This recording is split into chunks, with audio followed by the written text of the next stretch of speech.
Hello there, and welcome to the Sleepy Science Channel. Tonight, we'll be exploring the timeless world of honey. This sticky golden substance begins its life in the harps of flowers and embarks on a fascinating journey of transformation. It's gathered in fields and forests, shaped by countless wings and carried home in ways that feel almost impossible. Along the way, it becomes food, medicine, and mystery, all at once. This is a story of renewal, of landscapes magically turning into sweetness, of tiny lives working together to create something that can outlast centuries. There is chemistry here, and survival, and a quiet kind of brilliance that hums just beneath the surface of everyday life. If you enjoy these gentle journeys, I invite you to like, subscribe, or share a thought below. It helps others find their way here too, one sleepy soul at a time. But for now, there is nothing you need to do but relax. Let your shoulders soften. Let your breathing slow. And allow your eyes to grow heavy as we wander through this small and remarkable world together. Let's begin. A single spoonful of honey can contain nectar from thousands of flowers. Before it reaches a jar, it starts as scattered droplets hidden deep inside blossoms. A bee gathers only a little at a time, and each visit is brief, almost weightless. Then she moves on, across orchards, hedgerows, meadows, gardens, and wild corners of land. The same act repeats again and again, until what seemed too small to matter becomes something substantial. That is part of the wonder. A mouthful on toast can represent an immense map of visits, each one linking insect, flower, weather, and place. It is not produced in one spot like fruit on a branch. It is assembled from a landscape. A single spoon can therefore contain traces of clover, lime trees, blackberry flowers, or whatever happened to bloom within reach of the hive. What tastes simple on the tongue was born from an almost unthinkable number of tiny encounters, stitched together by persistence. Honey can stay edible for thousands of years without spoiling. That sounds like a myth until archaeology starts agreeing with it. Sealed vessels recovered from ancient tombs have contained contents still recognizably intact after astonishing spans of time. The reason is not magic, though it can feel close. This substance is hostile to decay in several different ways at once. It contains very little free water, so many microbes cannot grow. It is acidic, dense with sugar, and chemically unfriendly to the ordinary processes that ruin food. Most things in a kitchen are racing toward breakdown. Bread dries or molds. Fruit bruises and collapses. Milk turns swiftly. Here, the opposite seems to happen. Stability becomes the story. That helped make it precious in the ancient world, where preservation was power. To hold sweetness that resisted time so stubbornly must have seemed extraordinary. Even now, the idea that something made by bees can outlast kingdoms gives it an almost uncanny aura. Bees must visit millions of blossoms to fill a single jar. Once you picture that scale, an ordinary shelf item stops looking ordinary at all. A jar is not just the work of one afternoon in a hive. It is the outcome of repeated flights across days and weeks under changing skies, through shifting blues, with thousands of workers contributing tiny loads. Each bee returns carrying only a small amount, so abundance is created by multiplication on a staggering scale. That is what makes the final result feel almost impossible. We are used to harvests that look large while they are being made. Apples pile up. Wheat fills a field. With bees, the labor hides in miniature. The effort is dispersed across air and distance.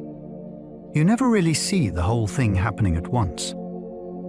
Yet it adds up. When you lift a jar, you are holding a monument to repetition, navigation, and collective endurance, built from flower visits so numerous that the mind almost resists the number.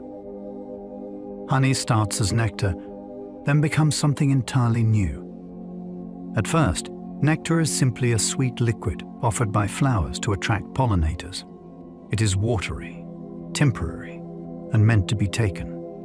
Once collected by a bee, that liquid enters a different world. Enzymes begin altering its chemistry. Back at the hive, it is passed from worker to worker, spread into cells, and exposed to moving air until much of the moisture is gone. The end result is not just concentrated nectar. It is transformed food with new properties, greater stability, and a different role altogether. That change is one of the most beautiful parts of the story. Flowers did not make it. Bees did. They take something fleeting and remake it into something durable. In human terms, it is closer to craft than collection. A blossom offers the raw beginning, but the hive performs the real conversion. What lands on a spoon is therefore not merely gathered from nature. It is patiently reworked by it. Inside a hive, honey is stored like bottled sunlight. The phrase feels poetic, yet it is also surprisingly close to the truth. Flowers use sunlight to build sugars through photosynthesis. Nectar is one expression of that captured energy.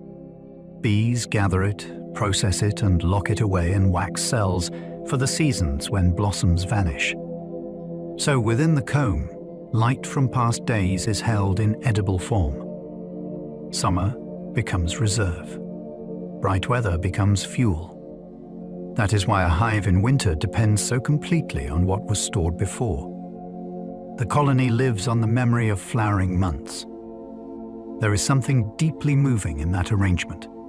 A field blooms for a short while, then fades, but its energy does not disappear.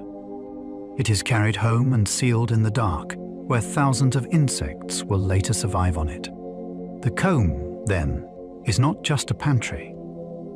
It is a vault of transformed sunshine, saved against cold, hunger, and the long silence between blossoms.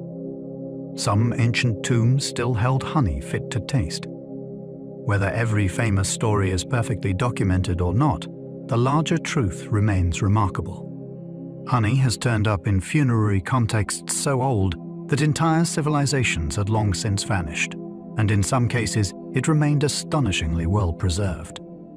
Imagine that for a moment.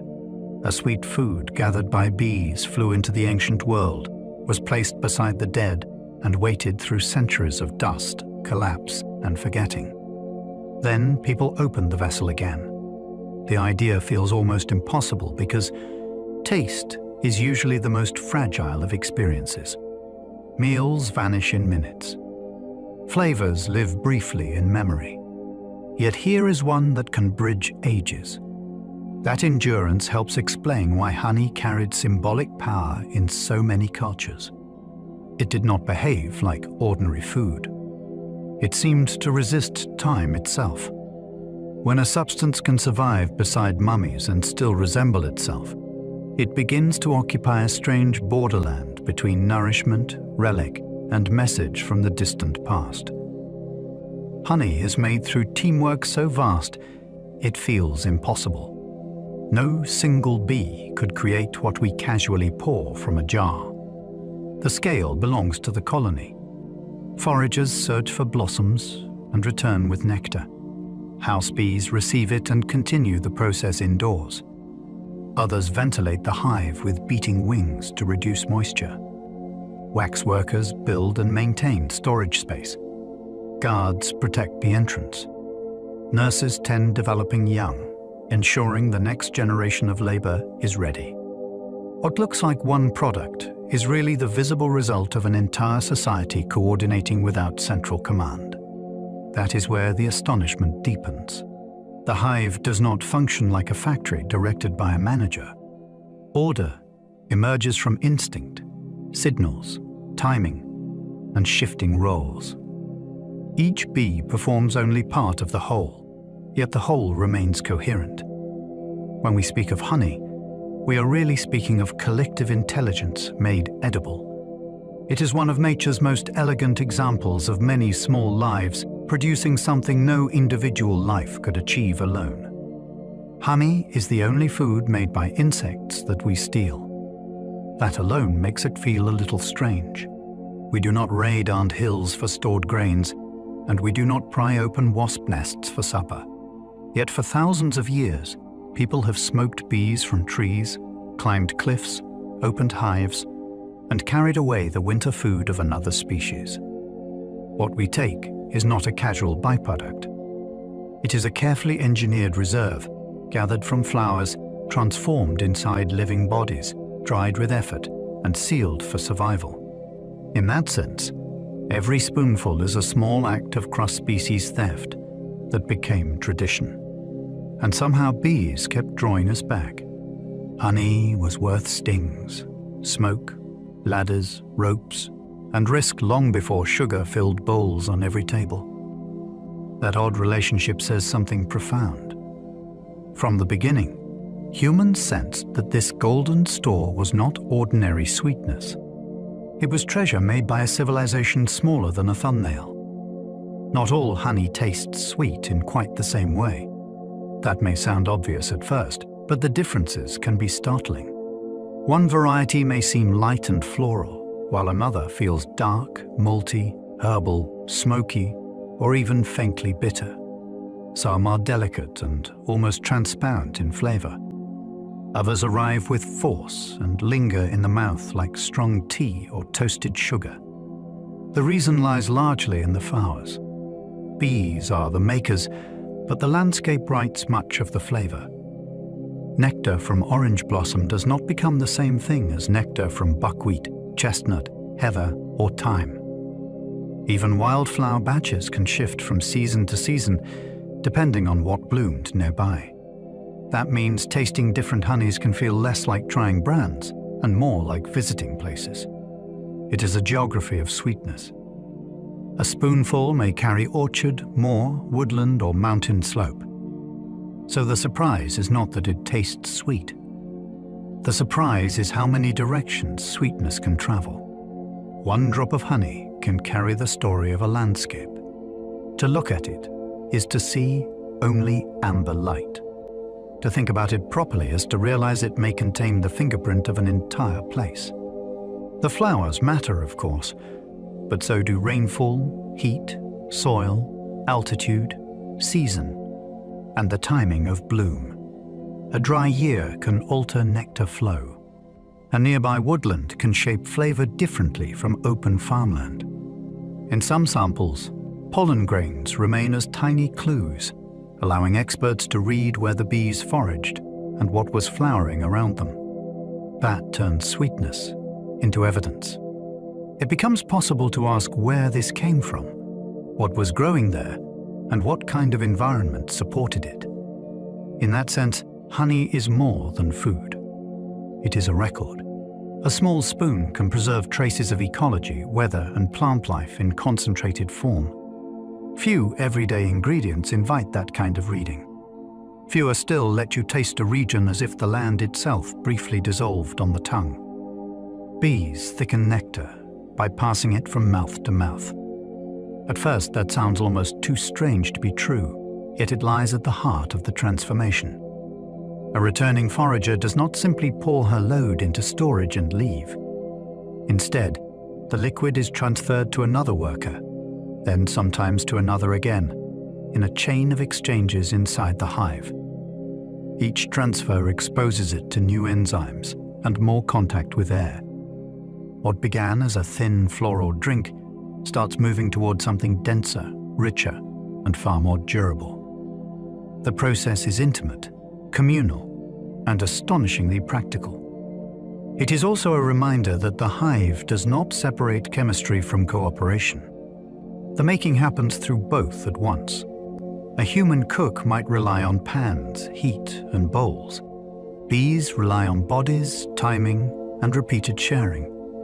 In that way, the food is shaped not just by flowers and instinct, but by a sequence of living handoffs, each one nudging it closer to its final form.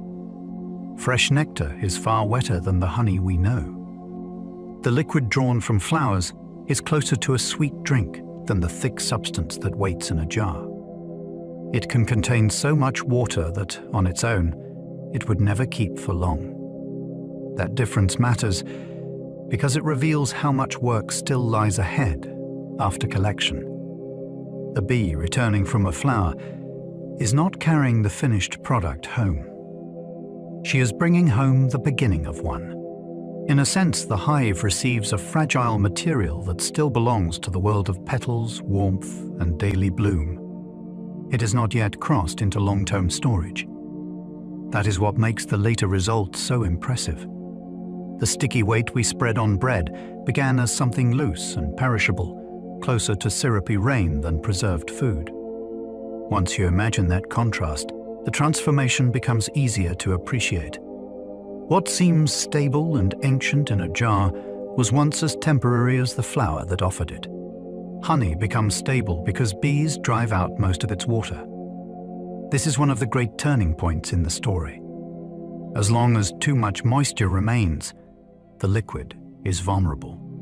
Yeasts can grow. Fermentation can begin.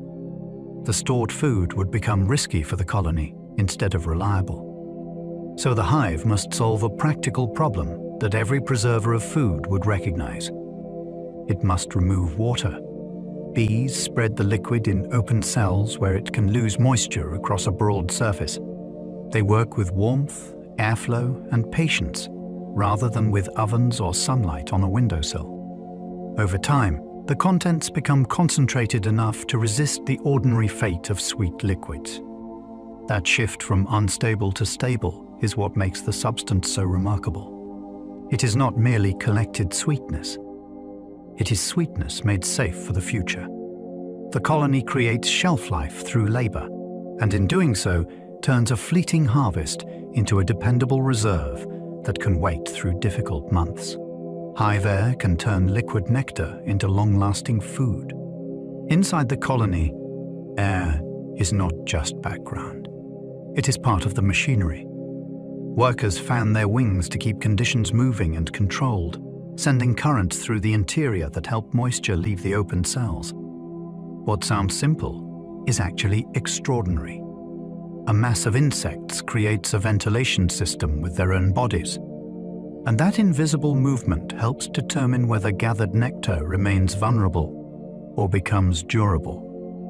We tend to notice the visible things in nature, the flowers, the comb, the bees themselves. Yet here, one of the decisive forces is airflow. The hive uses it like a tool. No furnace roars, no metal machine hums, and no hand turns a dial. Still, the atmosphere is being managed.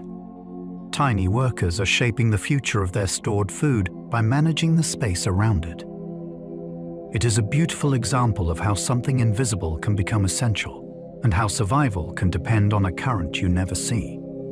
Bees seal ripe honey behind wax like living archivists. Once the contents have reached the right condition, the cell is closed with a thin cap of wax. That moment carries a sense of completion, almost of judgment. The hive has decided that this portion is ready to keep. It can now be stored safely, protected from excess moisture in the air, and set aside for later use. The image of archiving is hard to resist because the act feels deliberate and orderly. One cell after another becomes a sealed record of past flowering, each one preserved for a future need that has not yet arrived. There is elegance in that restraint. The colony does not simply make food. It catalogues security. A cone full of capped cells is a visible promise, but effort from earlier weeks has been successfully converted into stored wealth. To look at it is to see foresight made tangible. Behind each pale wax lid waits a concentrated reserve, hidden until hunger or cold finally calls for it. A honeycomb stores food with astonishing geometric efficiency. The comb is so familiar that it is easy to forget how brilliant it is. At a glance, it looks decorative, almost like a pattern someone might press into tiles. In reality, it is a storage system that solves several problems at once. It must hold large amounts of food, fit many cells tightly together, remain light enough to hang, and do all this using material that is costly for bees to produce. The answer is a structure that wastes almost no space. Cell meets cell without awkward gaps. The walls are shared. Strength and economy arrive together. There is beauty in that, but also ruthless practicality. Nature did not stumble into a charming pattern here. It arrived at one of the most efficient arrangements possible for the task. That is why the sight of comb feels so satisfying even before we know why. We are looking at order that earned its place, a pattern where elegance is not extra, but the result of necessity. Hexagons let bees store more honey with less wax. Among the many shapes that could fill a surface, this one offers a rare combination of economy and strength. Circles leave wasted gaps. Squares and triangles can pack tightly, but they do not enclose space with the same balance of stability and material saving. The six-sided cell solves the problem beautifully. It allows a large storage area while keeping wool length relatively low, which matters because wax is not free. Bees must produce it from their own bodies, so every bit saved is valuable. That turns the comb into an engineering achievement hidden inside what many people treat as a rustic curiosity. Mathematicians have admired the efficiency of this arrangement, yet bees were exploiting it long before anyone wrote proofs about it. The marvel is not just that the pattern looks neat. It is that the pattern helps a colony stretch its resources farther. In a place where survival can depend on reserves, shape itself becomes part of the strategy. Bees make wax from their own bodies to store honey. That fact gives comb a different kind of wonder. The cells are not gathered from the outside world like twigs or mud. Worker bees produce tiny wax scales from glands on the underside of the abdomen, then chew and shape them into the familiar structure. In other words, the pantry is built from the builders themselves. That makes the cost of storage feel immediate and intimate. Wax is not some cheap packaging material lying around in a meadow. It is a bodily investment. The colony must spend energy to create the very architecture that will later hold its food. Once you grasp that, a sheet of fresh comb starts to look almost miraculous. Every pale wall represents effort converted into structure. The hive is manufacturing both the container and the contents, building the shelves and stocking them at the same time. Few food systems feel so complete. It is nourishment housed inside a material born from the workers who need it. Honey is a preserved summer packed away for winter. That idea is not metaphor alone. The warm months bring blossoms, long foraging days, and the chance to gather energy while the world is giving it freely. Winter offers none of that. Flowers disappear, temperatures fall, and venturing outside can become dangerous or pointless. So the colony uses the season of abundance to prepare for the season of absence. What gets stored is not just food, but time. Bright days are converted into future survival. That gives the substance a moving kind of meaning. It carries the memory of sunlight, bloom, and open air into months when the landscape has closed down. Humans preserve summer too, in jams, dried herbs, bottled fruit, and cellars full of roots. Bees do it in their own extraordinary way. They gather sweetness when the world is generous and hold it ready for hardship. A comb full of reserves is therefore more than a harvest. It is foresight shaped by the calendar of flowers. The hive survives cold months on food gathered in bloom. When winter settles in, the colony cannot rely on fresh foraging to sustain itself. Instead, the bees cluster together for warmth and live from what was stored earlier in the year. That means survival depends on planning that happened long before the first frost. The workers at the heart of the cluster generate heat through movement, while others shift position over time so the burden is shared. Around them, lies the reserve that keeps that living engine fueled. Without enough stores, even a strong colony can fail before spring arrives. That makes the colder season a kind of test, one in which the success of past gathering is measured against present need. The flowers are gone, yet their energy remains available because the hive prepared. There is something deeply compelling in that image. A summer landscape can vanish from sight completely, while inside the hive its gathered richness still sustains a whole society through the hardest part of the year. Honey contains enzymes that begin working before we ever taste it. Long before it reaches a spoon, it has already been chemically nudged in a new direction. As nectar moves through bees and into the hive, enzymes begin breaking larger sugars into simpler ones and setting the stage for the substance we recognize later. That means the transformation is not only about drying and storage. It is also about invisible reactions unfolding from the earliest stages. There is something thrilling in that. The sweetness is being edited before human hands ever touch it. A flower offers a starting liquid, but bees introduce tools that keep working within it. Those tools help shape texture, stability, and some of the unusual properties that made people wonder about this food for centuries. We tend to imagine taste beginning on the tongue. Here, the story begins much earlier, inside a process already alive with change. By the time we lift a spoon, much of the hidden work has quietly been done. Bees add chemistry to nectar as they transform it. It is tempting to picture them as gatherers alone, like tiny flying collectors bringing raw sweetness home unchanged. In truth, they are also processors. Their bodies contribute substances that alter what they collect, steering it away from simple plant nectar and toward something new. That shifts the whole story. The hive is not merely a warehouse where floral liquid accumulates. It is a biochemical workshop. Each returning forager brings in material from the outside world, and the colony begins modifying it almost at once. In human terms, it is the difference between storing grapes in a basket and beginning to make wine. The starting material still matters deeply, but so does what happens after arrival. Bees are therefore both harvesters and chemists in motion.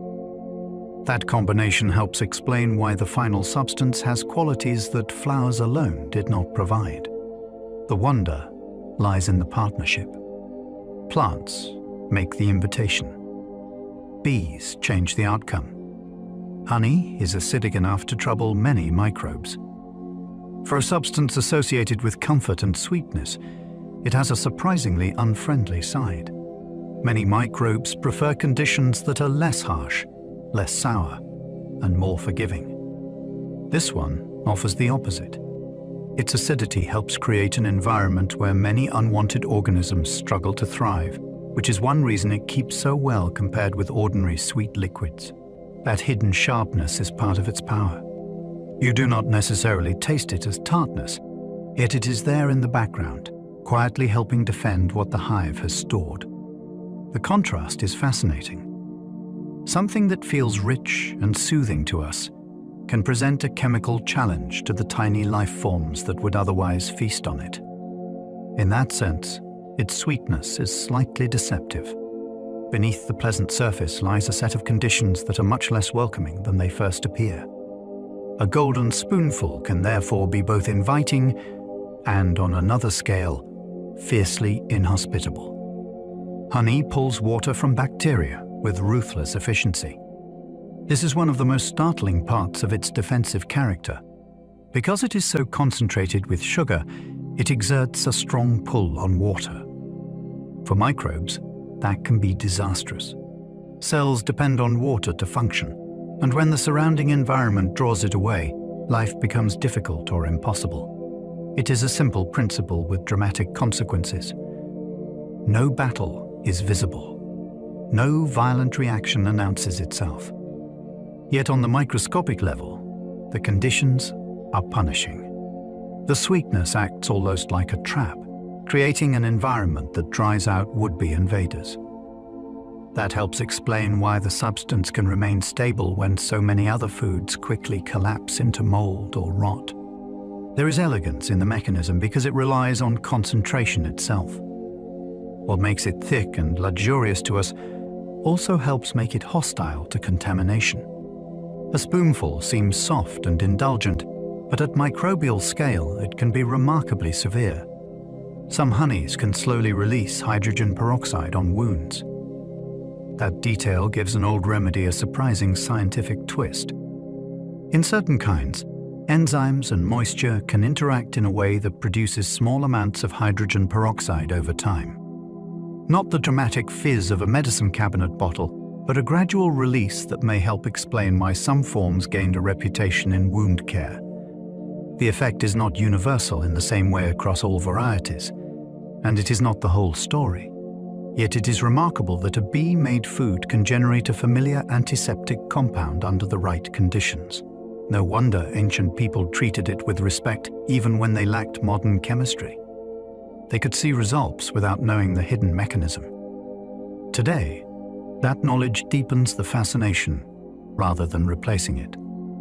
A substance gathered from flowers and stored in wax can, in certain circumstances, participate in healing chemistry.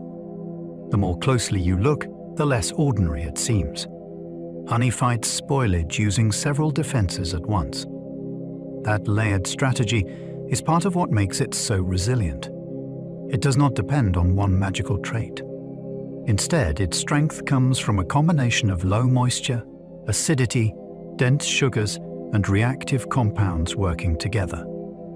If one barrier were all it had, the story would still be impressive. But this is more like a fortress designed with overlapping walls.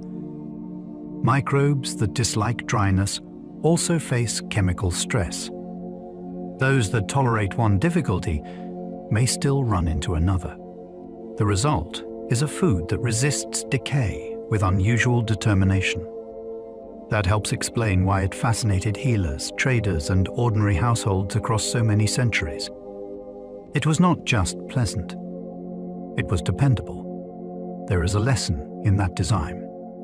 Nature often achieves durability through teamwork rather than through a single dramatic trick. Here, a cluster of modest properties combines into something extraordinary. Preservation emerges from many pressures leaning in the same direction. Its sweetness comes from sugars simpler than table sugar. The familiar white crystals in a sugar bowl are built mainly from sucrose, which is a paired molecule that the body must break apart during digestion. In this case, much of the sweetness already comes in simpler forms, especially glucose and fructose. That difference shapes both flavor and behavior. Fructose is very sweet, while glucose is more eager to form crystals. So the balance between them can influence how the substance tastes and how it changes in the jar over time. Suddenly, sweetness stops being one bland category and becomes a more interesting mixture. Not all sweet things are sweet in the same way. Here, the chemistry helps explain why the flavor can feel rounded, layered, and less straightforward than spoon sugar dissolved in tea. It also reminds us again that bees are not handing us nectar unchanged. The sweetness we meet has already been reworked into a different molecular arrangement before it ever reaches the table. Honey holds trace compounds that flowers lend to it. Beyond the major sugars, there is a quieter cast of characters present in tiny amounts. These include aromatic molecules, plant chemicals, and mineral traces that can shape scent, flavor, and identity far more than their quantity might suggest. A small amount of the right compound can shift a whole experience, just as a pinch of spice can change an entire dish. That is why one variety may hint at herbs, resin, blossom, smoke, or even medicinal notes, while another seems soft and buttery. The main sweetness may be broadly familiar, but the finer details come from the floral world that fed the hive. This makes the substance feel almost like a conversation between bees and plants. The bulk gives it body, yet the subtle compounds give it personality. Without them, many varieties would blur together. With them, each becomes more distinctive, more place-bound, and far more interesting to smell before you ever taste it. Even tiny differences in nectar can reshape honey completely. A slight shift in the flowers available, the timing of bloom, or the weather during foraging can send the final result down a different path. That is what makes this food so sensitive to circumstance. Two hives in neighboring places may not gather from precisely the same mix of plants. Even the same hive can produce noticeably different batches as the season moves along and one set of blossoms gives way to another. This sensitivity gives the whole subject a kind of thrilling instability. There is no single, fixed essence waiting behind every jar. Instead, each batch is a response to conditions that were alive and changing at the time it was made. That means small causes can produce large differences in flavor, aroma, color, and texture. The outcome is not random, but it is deeply contingent. What looks like one ancient, steady substance is actually capable of remarkable variation when the inputs shift by even a little. Honey keeps changing after harvest in quiet chemical ways. Many people imagine the story ending the moment it is poured into a jar. In reality, it continues to evolve. Aromas can soften or deepen. Color may darken gradually with time and warmth. Crystals may begin to form depending on the balance of sugars. Delicate floral notes can fade if stored poorly, while other flavors become more pronounced. None of this means it is failing. It means it remains a living chemistry of sorts, still responding to temperature, light, and time. That ongoing change makes storage matter in a way most people never consider. A fresh jar and an older jar may tell slightly different stories, even when they began from the same harvest. There is something beautiful in that slow afterlife. The bees are finished, the beekeeper is finished, yet the substance goes on becoming itself in subtle ways. Even at rest on a shelf, it has not completely stopped moving through time. Honey can taste floral, smoky, herbal, fruity, or almost medicinal. It is easy to speak of sweetness as though it were one simple thing. Yet this is where the subject suddenly opens into a whole gallery of surprises. One spoon may suggest blossom and citrus. Another may hint at dried herbs, warm wood, ripe fruit, spice, or a sharp note that seems almost like medicine from an older world. That range can catch people off guard because the ingredient looks so familiar. Golden, amber, dark, runny, set. We think we already understand it. Then the flavor arrives with character, weight, and direction. It can feel airy or brooding. It can seem bright and brief or deep and lingering. In some varieties, the scent alone is enough to stop you. You begin to realize that this is not one taste repeated 1,000 times. It is a whole family of expressions shaped by the living world outside the hive, each one carrying its own distinct voice. The flowers nearby decide far more than the bees do. The bees perform the labor, yet the landscape writes much of the script. A colony can be healthy, busy, and skillful, but if the nearby bloom comes from lime trees, bramble, heather, or chestnut, the result will follow those floral sources more than any individual choice by the insects. That gives the surrounding environment enormous authority. In effect, the hive is translating a local plant community into food. Move the same bees to a different valley, and the character of what they store can shift dramatically. That is why place matters so much. Fields, hedgerows, orchards, woodland edges, and mountain slopes all offer different possibilities. The bees gather, but the flowers decide what can be gathered. There is something wonderful in that balance. It means each batch is partly a portrait of where the hive stood. The insects are makers, but the neighborhood of blossoms shapes the personality of the finished result in profound ways. Orange blossom honey and buckwheat honey can seem like different foods. Set them side by side, and the contrast can feel almost theatrical. One often arrives light, fragrant, and lifted with notes that seem touched by citrus groves and warm air. The other can come across as dark, dense, earthy, and bold enough to surprise someone expecting simple sweetness. It may carry hints of malt, molasses, or something almost barn-like and robust. The shared name suddenly seems too small for both of them. This is one reason the subject becomes so addictive once people start paying attention. A person who thinks they know what honey tastes like may really know only one corner of its range. The difference between these two examples shows how plant source can split the category wide open. It is like discovering that two liquids with the same origin story can end up with completely different personalities. One feels bright and perfumed. The other feels dark and elemental. Both are real. Both are astonishing. Some honeys are pale as straw, others nearly black. Before aroma or taste enters the story, color already tells you that great variety is waiting. One jar may glow with the softness of dry grass in sunlight. Another may look coppery, mahogany, or so dark it seems, almost like polished wood seen by lamplight.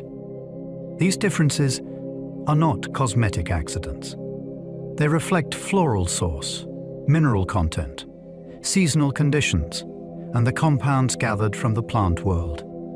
That means color can offer a first hint about character, though never the whole answer.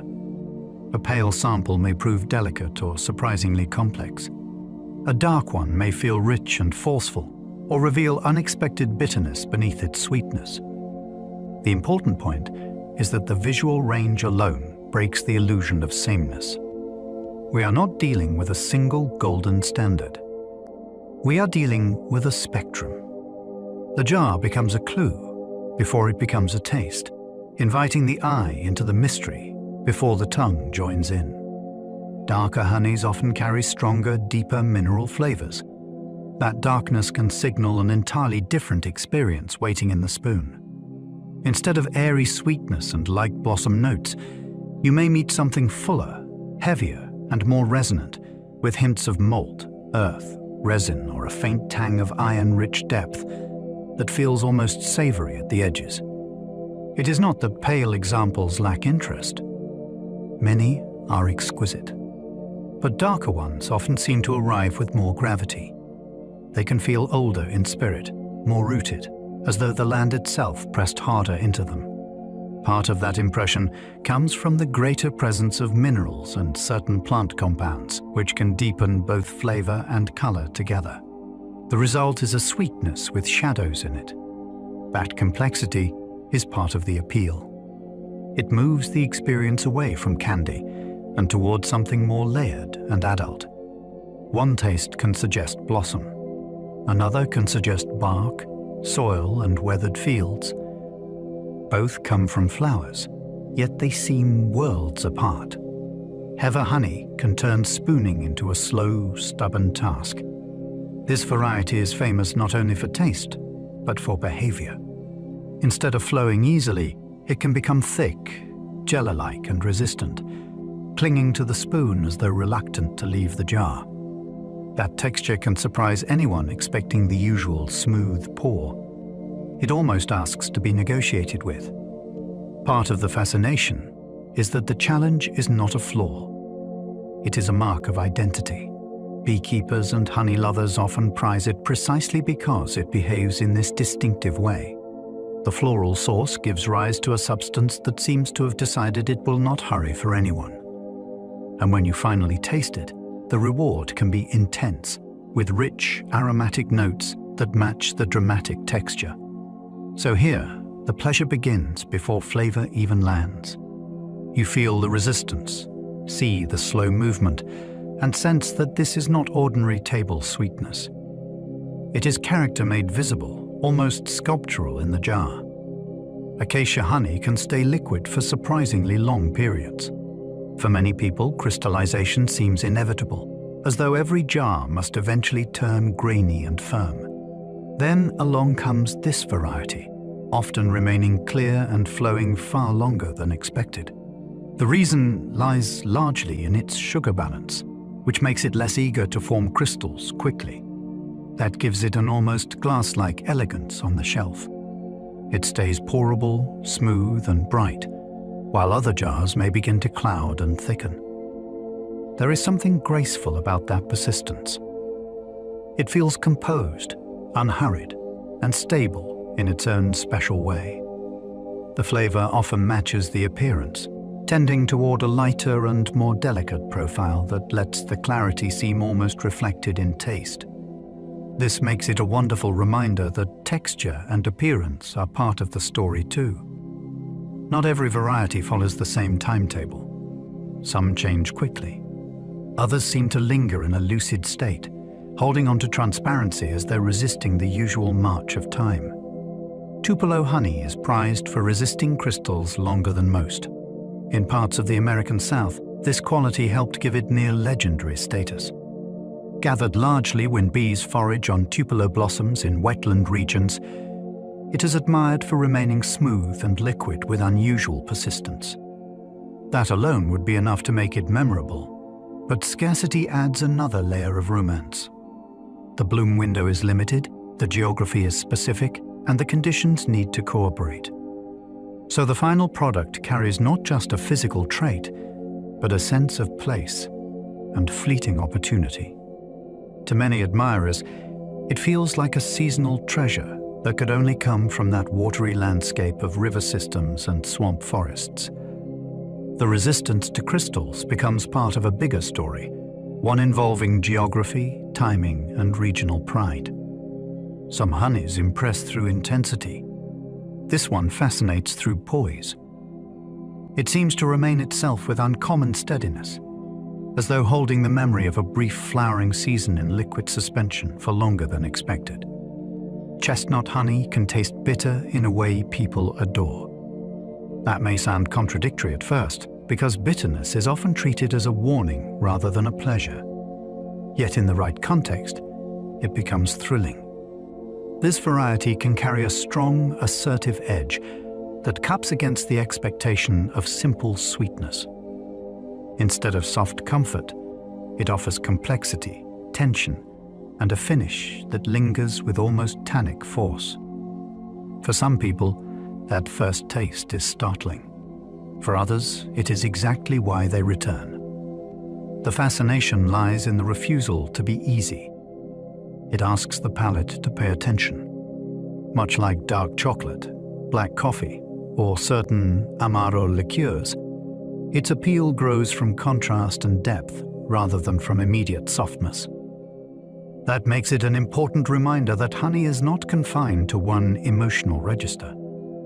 It can charm, but it can also challenge. When bitterness enters the frame, the whole category feels more sophisticated, more varied, and much more alive than many people ever imagined. Wildflower honey is the taste of a season, not a species. Unlike varieties tied mainly to one floral source, this kind gathers its identity from a shifting crowd. Whatever happened to be blooming within reach during that stretch of time helps shape the result. That means it is never just one plant speaking clearly. It is a chorus, and the balance of voices can change from week to week, valley to valley, even hive to hive. In one season, clover may lead. In another, blackberry, dandelion, bramble, or countless smaller contributors may leave their mark. This gives the jar a special kind of richness. It does not point to a single flower. It points to a moment in the year when many flowers overlapped in the bee's world. Tasting it can therefore feel like tasting time itself, condensed into sweetness. A monofloral variety tells a focused story. This one tells a broader one, carrying the mixed character of a living landscape at a particular moment before it changed again. Manuka honey became famous because science took it seriously. For a long time, many people treated medicinal claims around honey as old folklore dressed in golden light. Then certain researchers began studying Manuka more closely, and the conversation changed. This variety, linked to the nectar of the manuka shrub in New Zealand, drew attention because some of its antibacterial effects did not disappear when scientists accounted for the usual hydrogen peroxide story. That made people sit up. Here was a honey that seemed to hold on to unusual activity in a way that demanded careful explanation.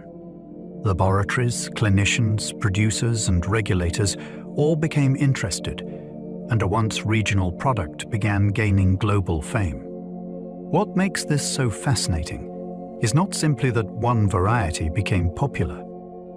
It is that the modern world, with all its testing and skepticism, looked at an ancient substance and decided it deserved serious investigation. In that moment, honey stepped out of folklore and back into science with real authority. Not every medicinal honey works in quite the same way. Once people hear that some varieties can help in medical settings, it is tempting to imagine a single shared mechanism behind them all. The reality is more interesting. Different kinds can owe their usefulness to different balances of acidity, sugar concentration, hydrogen peroxide production, plant-derived compounds, and other chemical features that vary with source and peen. Processing. That means one variety may be valued for one reason, while another gains attention for a different profile entirely. The subject becomes less like discovering a single miracle ingredient and more like opening a family of related but distinct natural materials. This matters because it keeps the story honest. Honey is not one uniform medicine in 1,000 jars. It is a broad category with members that can behave differently under scrutiny. That variety is part of the fascination. Nature did not produce one neat answer. It produced many versions, and each asks to be understood on its own terms. Hospitals have used special honey dressings on difficult wounds. That fact can stop people in their tracks because it sounds ancient and modern at the same time. In carefully prepared medical products, certain honeys have been used in dressings for wounds that are hard to manage, especially where maintaining a helpful environment matters. This is not a matter of casually squeezing breakfast ingredients onto an injury. It belongs to the world of sterilized medical materials, clinical judgment, and controlled use. Even so, the image remains astonishing. In a hospital full of advanced tools, one of the substances brought into service can still be something made by bees. Part of the appeal lies in the contrast. Stainless steel, synthetic fabrics, packaged dressings, and then within that setting, a refined version of a material known since antiquity. It reminds us that progress does not always mean abandoning the old. Sometimes it means testing old ideas properly, discovering where they truly help, and giving them a precise place in modern care. Honey was medicine long before modern laboratories arrived.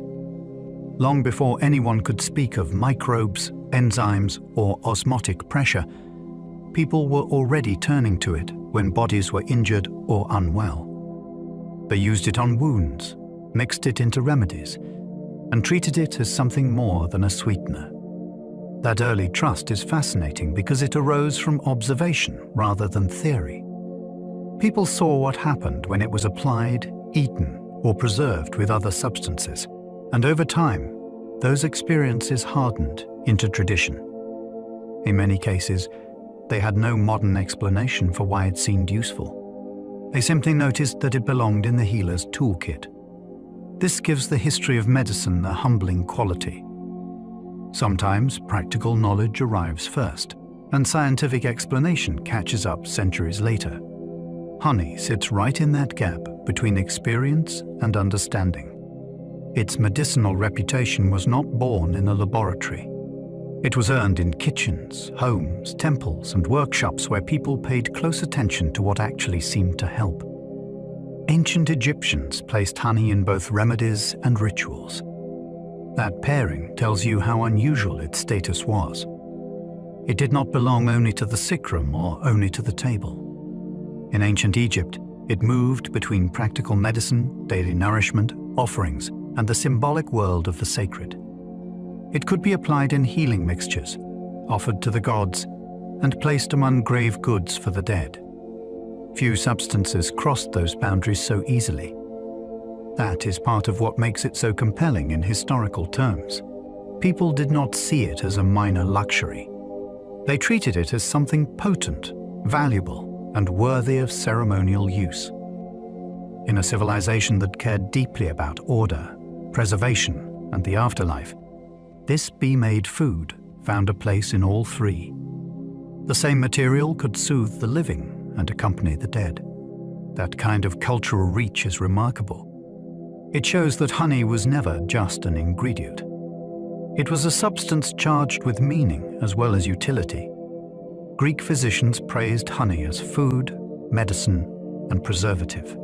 In the classical world, it occupied an enviable position because it seemed useful in almost every direction. Greek medical writers and thinkers valued it not only as nourishment, but as something that could be combined with other ingredients, applied in treatment, and used to help preserve certain materials. That triple role gave it unusual prestige. A substance that feeds, supports healing, and helps resist decay begins to look almost ideal. It is no wonder that physicians writing in a culture so attentive to diet and balance took it seriously. They were not praising a curiosity. They were praising a versatile tool that seemed to fit neatly into both everyday life and medical practice. The fascination deepens when you realize how long that reputation endured. Across centuries, people kept finding reasons to keep it close at hand.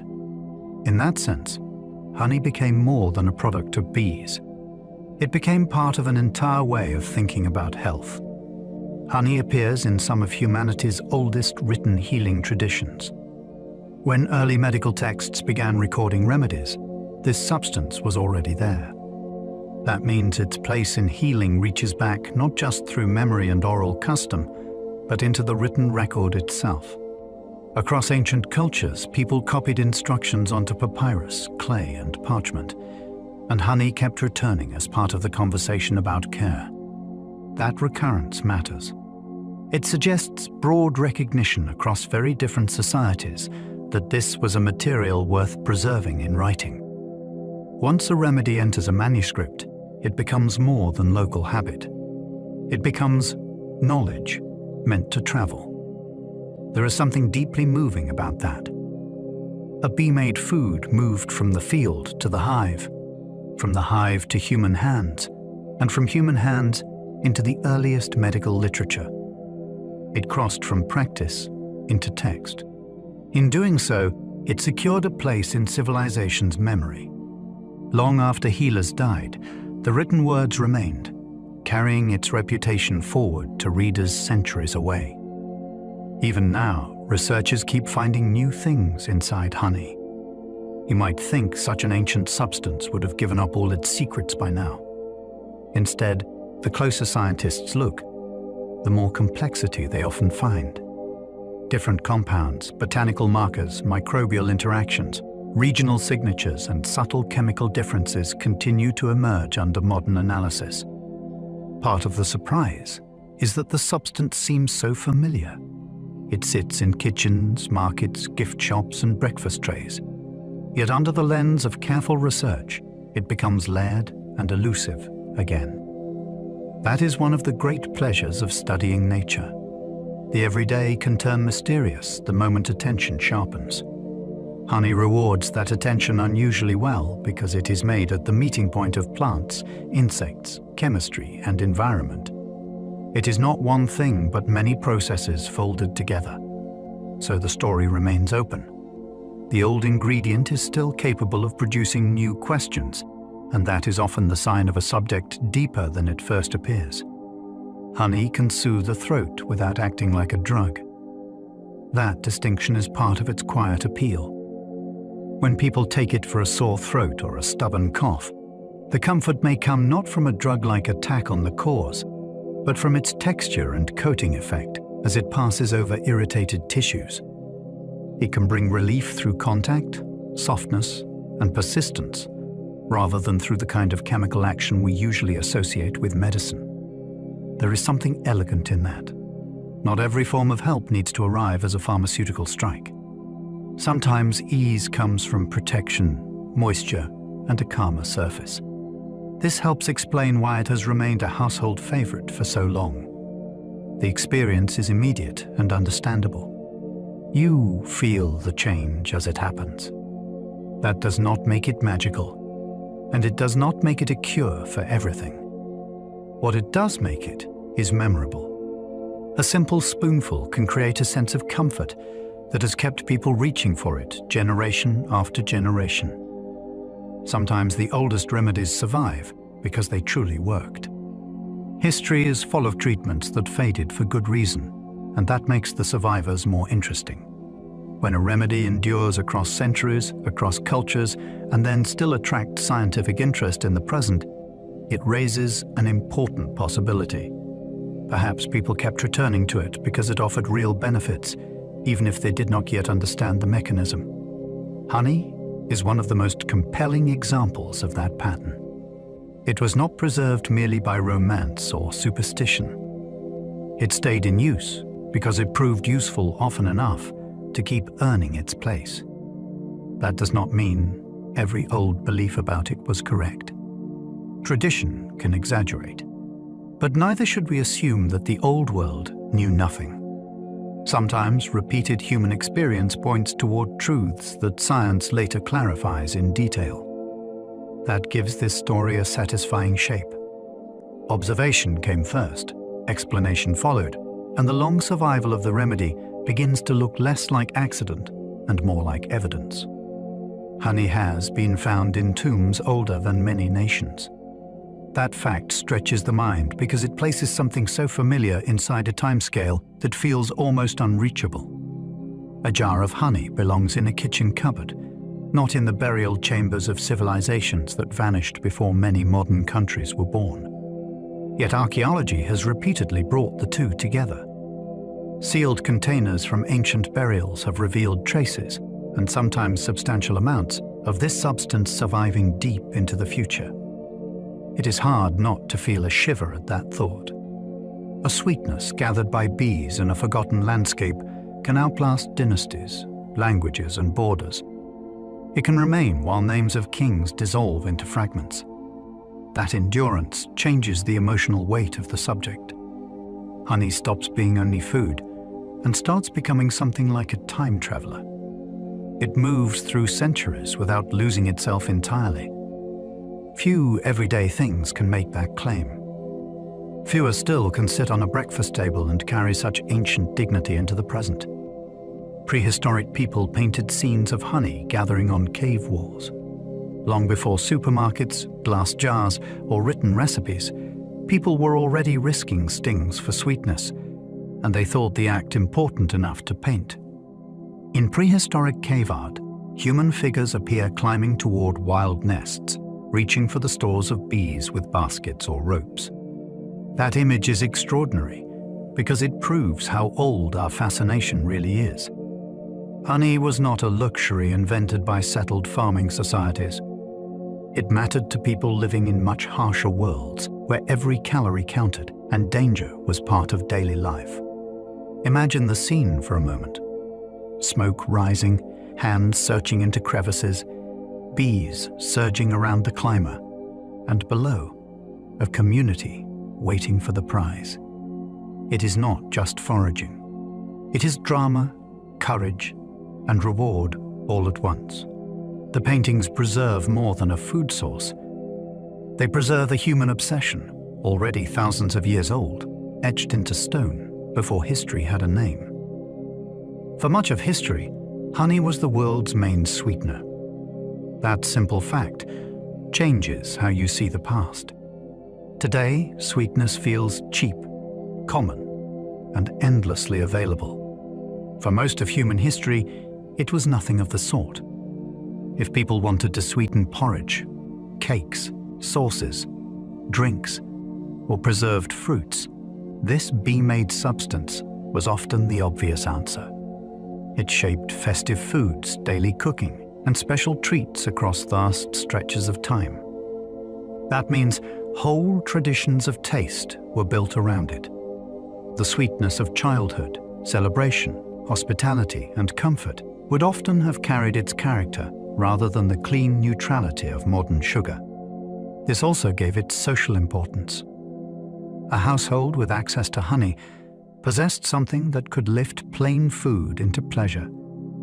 In a world where sweetness was rarer, it had more presence and more meaning. It was not background. It was memorable. To understand that is to realize that honey once helped define what delight tasted like for much of the human story. Before sugar became cheap, honey sweetened empires. Empires are usually described through armies, laws, roads, and trade, yet sweetness has its own quiet history of power.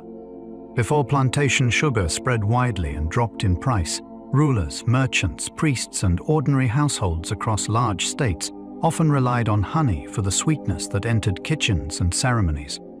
Alike, it flavored breads, sauces, drinks, offerings, and preserved foods from one region to another. That means this humble substance moved through the daily life of mighty political worlds, from village hearths to elite banquets. It softened the diet of empire long before refined sugar became a global force. There is something almost grand in that image.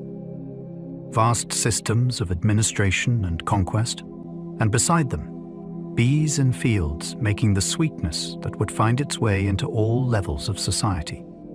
Honey rarely appears at the center of imperial history, yet it flavored those worlds more deeply than many grander objects ever did.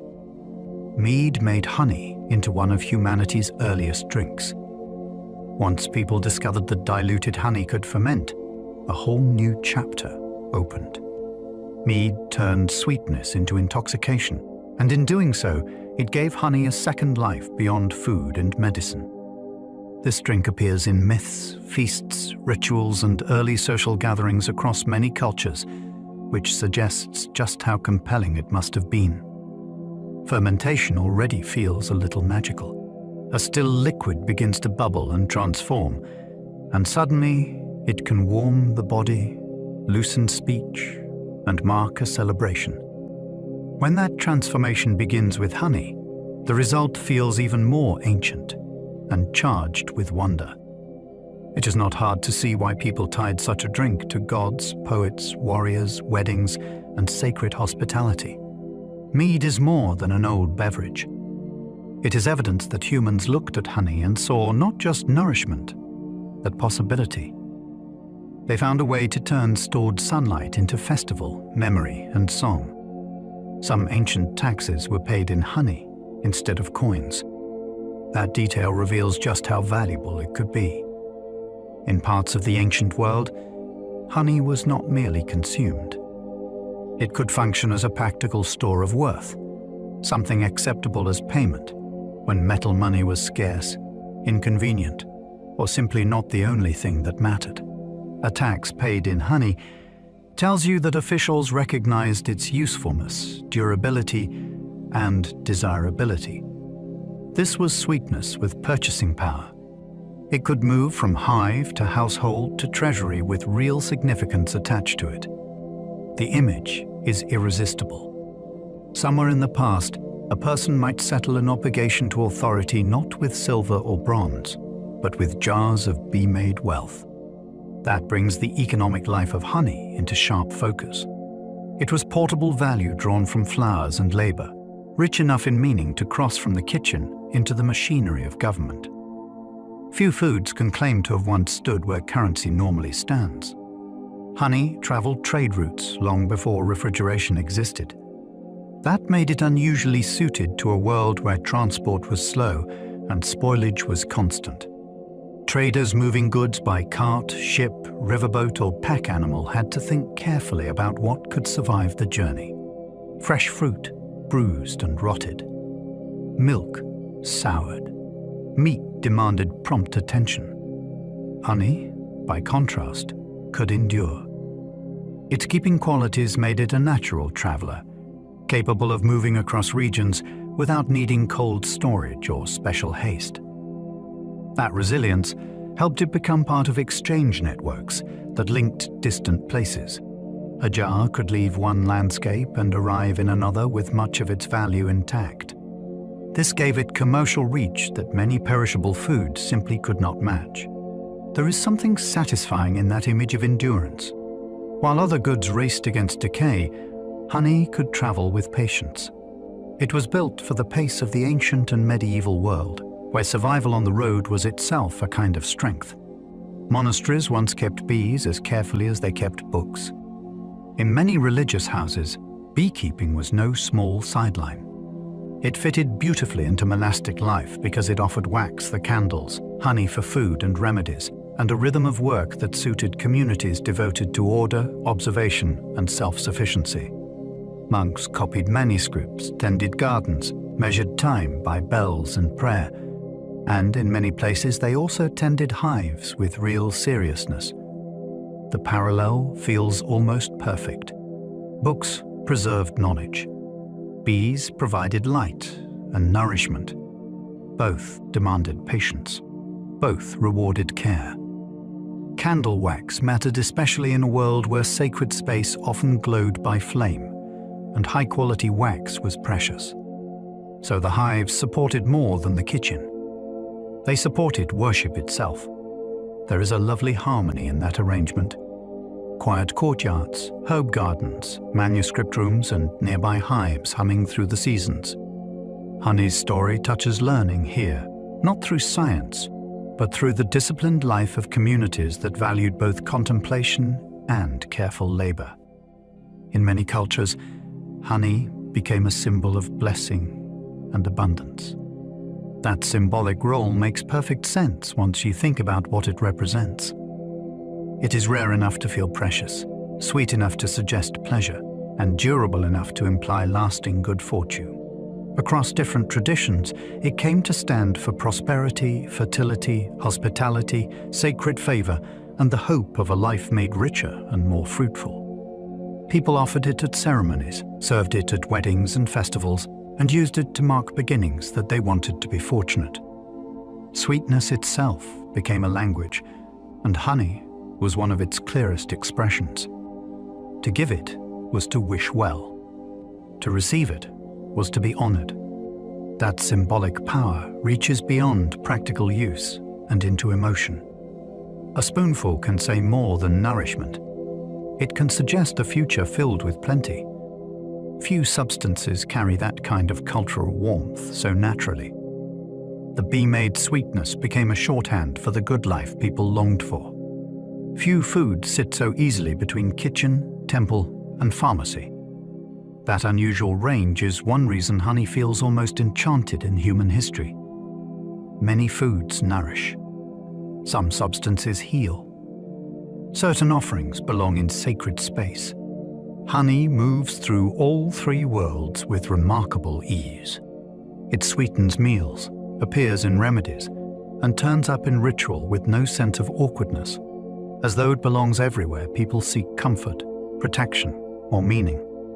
That breadth is rare. Bread may feed, but it does not always heal. Herbs may heal, but they are not always symbols of blessing. Honey seems to cross those boundaries naturally. It can be practical in one moment and ceremonial in the next. This gives it a cultural richness that goes far beyond taste. When a substance can serve the body, enter devotion, and support care for the sick, it becomes woven deeply into civilization. Honey did exactly that. It earned a place not just in cupboards, but in some of the most important spaces human beings created.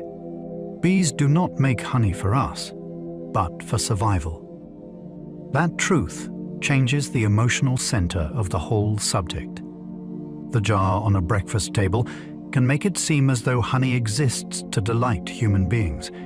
Yet from the bee's point of view, it is emergency food, future security, and the difference between endurance and collapse. They are not making a luxury.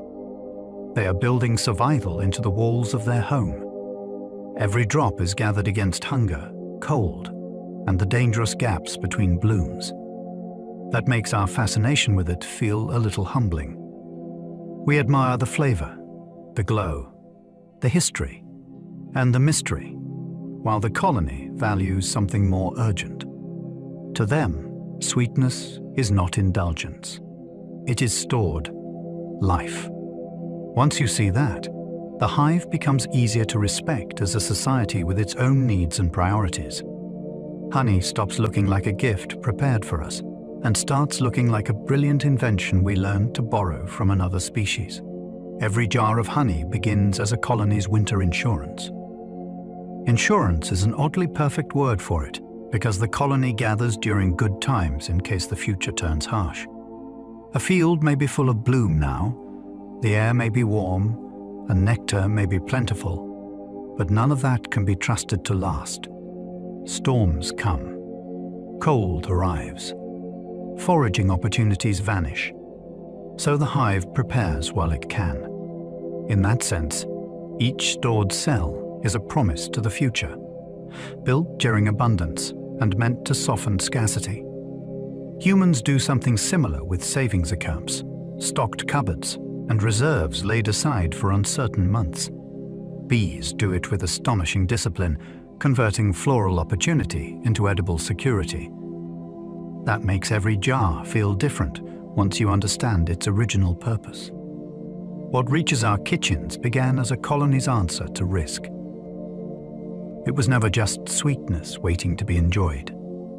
It was a plan against failure, created by insects that must think ahead without ever writing a word. Worker bees may spend their lives supporting honey they never eat. That fact gives the hive a kind of tragic grandeur. A worker bee lives only a short time during the busy season, and much of her life is spent laboring for a future she may not personally enjoy. She may forage, process nectar, ventilate the hive, or build comb, all to help create stores that will sustain the colony long after she is gone. In human terms, it feels almost noble. Her work is real, essential, and often directed toward a shared tomorrow rather than immediate personal reward. That is part of what makes social insects so captivating. The individual life can be brief, but the collective life continues. Honey becomes one expression of that continuity. It is built from countless acts of labor, many performed by bees who will never be present when those reserves are finally consumed. A jar therefore contains not only sweetness, but sacrifice. It is a monument to effort poured into a future larger than the worker herself. The colony treats honey like emergency fuel and stored memory. Fuel is the obvious part. It powers muscles, warmth, and survival when fresh forage is impossible. But there is another sense in which it acts like memory. It is the preserved record of where the colony has been successful, of which season offered abundance, and of how earlier labor can remain present in the hive long after the blossoms themselves have vanished. In stored form, past opportunity remains accessible. A flower visited weeks ago still matters because its nectar has become part of the reserve. That gives the comb a strange emotional quality. It is not only food waiting to be eaten. It is accumulated history, a way for the colony to carry the vanished landscape forward into leaner times. The hive cannot write diaries or maps, yet its stored sweetness remembers in a practical way. Summer lingers inside it. Good days remain available. When the bees feed on their reserves, they are living from earlier success made durable. Honey lets a superorganism survive when flowers disappear. A hive is often described as a superorganism because the colony functions less like a crowd of separate animals and more like one larger living system. Different bees perform different roles, information moves through the group, and survival depends on coordination at the level of the whole. In that larger body, honey behaves almost like stored blood sugar or fat reserves. It is the energy bank that keeps the system alive when the outside world stops offering easy fuel. Once flowers disappear, the superorganism must turn inward. It cannot rely on constant gathering anymore. It must survive on what it already transformed and stored. That is what gives the substance such biological importance. It is not a pleasant extra. It is what allows a distributed living intelligence to persist through interruption. When the landscape goes silent, the hive does not immediately fail because it carries the season within itself. Honey is the reason that continuity remains possible. A hive without enough honey can starve in sight of spring. This is one of the harshest truths in beekeeping and in the natural life of colonies. Survival is not secured simply because winter is nearly over. A hive may endure the darkest months and still fail at the threshold of recovery if the reserves run too low before blossoms fully return. That timing makes the danger especially cruel. Warm days may begin to appear. Light may lengthen. The world may seem to promise renewal. Yet promise is not the same as food. If enough nectar has not begun flowing again, or if the colony consumes its last stalls too soon, starvation can arrive just as hope seems closest. That narrow gap between endurance and collapse is part of what makes stored food so vital. Spring is not a switch that flips everything safe again. It is a transition, and transitions can kill. A colony must bridge the final distance on reserves alone, or the coming flowers may arrive too late to matter. Bees measure good forage in ways humans almost never notice. A meadow can look beautiful to us and still mean little to a hive. Meanwhile, a hedgerow, roadside verge, weedy ditch, or overlooked stand of trees may be buzzing with opportunity invisible to casual human eyes. Bees respond to nectar flow, pollen quality, flower density, bloom timing, distance, and weather conditions that shape whether a trip is truly worth making. Their standards are practical and precise. A place is good not because it looks lovely, but because it pays in energy. That difference opens a fascinating gap between human perception and insect reality. We see scenery. Bees see forage economics. They are reading the land through sweetness, efficiency, and return on effort. Once you understand that, ordinary landscapes become more mysterious. Somewhere nearby, the bees may be favoring a patch you barely register, ignoring another you admire, and navigating a floral map entirely different from your own. The world contains more than one version of abundance. Honey production rises and falls with weather, flowers, and timing. It is never guaranteed, even with healthy bees and a capable beekeeper. A colony might seem full of potential, yet the season can turn against it. Rain can keep foragers grounded. Drought can thin nectar. Cold snaps can interrupt bloom. Heat can shorten flowering windows. Even perfect-looking blossoms may offer little if conditions have been wrong. Then there is timing. If the colony reaches peak strength too early or too late, it may miss the best flow. That dependence on alignment makes the whole process feel almost orchestral. Many elements must arrive together in the right moment for abundance to happen. When they do, the hive can surge. When they do not, the season may disappoint. This uncertainty is part of the fascination. Honey is not produced by effort alone. It also depends on environmental luck and ecological synchrony. A jar on a shelf can therefore represent not just work, but a fortunate meeting of season, place, and timing. A strong nectar flow can transform an entire hive's mood. Beekeepers often describe it almost like a change in atmosphere. When nectar is pouring in, the colony can become focused, purposeful, and intensely active, as if a great opportunity has opened and everyone knows it. Foragers stream out and back. Receiver bees stay busy. Comb may be built faster. The whole hive can feel driven by abundance. There is urgency, but not panic. It is more like a society suddenly lifted by prosperity. Resources are arriving, work is paying off, and momentum builds.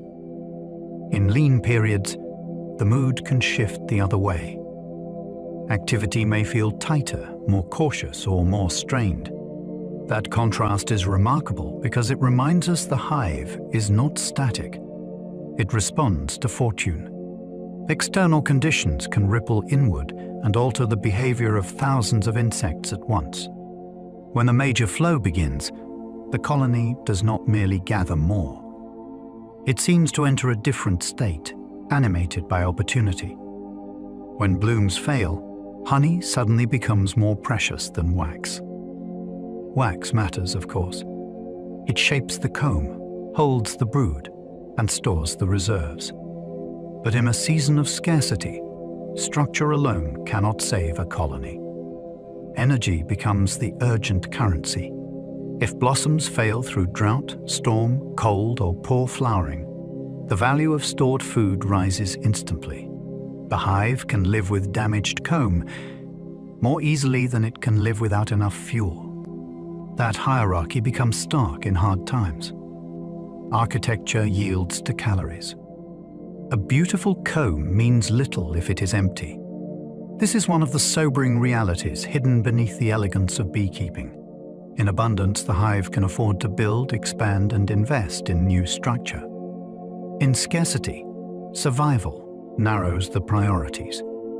What matters most is what can be burned in the body to keep life going. Honey, therefore, becomes the colony's real treasure when the landscape stops giving. In those moments, sweetness is no longer luxury, but plain necessity. Honey hunters once climbed cliffs by torchlight to steal it. There is something almost mythic about that image, yet it belongs to real human history. In several parts of the world, people sought wild honey in places that seemed designed to keep it out of reach: high rock faces, overhangs, and sheer cliffs where giant colonies nested far above the ground. Hunters climbed with ropes, ladders, baskets, and smoking torches, often in darkness or dim light, while bees swarmed around them in furious defense. One slip could mean disaster. One mistake with smoke could turn a harvest into chaos. And still they climbed. That tells you how precious the reward was. Honey was not just pleasant. It was worth pain, danger, and astonishing nerve. The torchlight makes the whole scene feel even more dramatic. Human figures hanging over emptiness, reaching into living clouds for golden stores hidden in stone. Few foods have ever drawn people so literally to the edge of the world. Some people still gather wild honey from giant bees. This is not only a story from prehistory or distant legend. In parts of Asia, traditional honey hunters still seek nests built by giant honey bees, insects large, defensive, and powerful enough to make the task feel almost unbelievable to modern eyes. These bees often build massive single combs in exposed places such as cliff faces or tall branches, and the people who harvest from them must approach with skill, smoke, timing, and immense courage. What makes this especially fascinating is that the practice preserves an older relationship between humans and bees, one based less on control than on negotiation with a wild creature that has never truly agreed to. Domestication. The hunters do not simply open a wooden box in a tidy apiary. They enter the bees' world on the bees' terms. That keeps a primal intensity alive. Even now, honey can still come from direct encounters with raw wilderness, height, heat, and risk. Traditional honey hunting can feel closer to ritual than farming. In many places, it is not treated as a mere extraction of food. It unfolds with repeated gestures, inherited knowledge, specific seasons, and a mood of respect that makes it feel ceremonial. Hunters may prepare tools in prescribed ways, choose exact moments in the year, work in teams whose roles are shaped by tradition, and carry songs, prayers, or customs that bind the act to community memory. That difference matters. Farming aims at regularity, management, and steady yield. Honey hunting often feels more like an encounter with something powerful and slightly unpredictable. where success depends not only on effort but on timing, courage, and a proper way of doing things.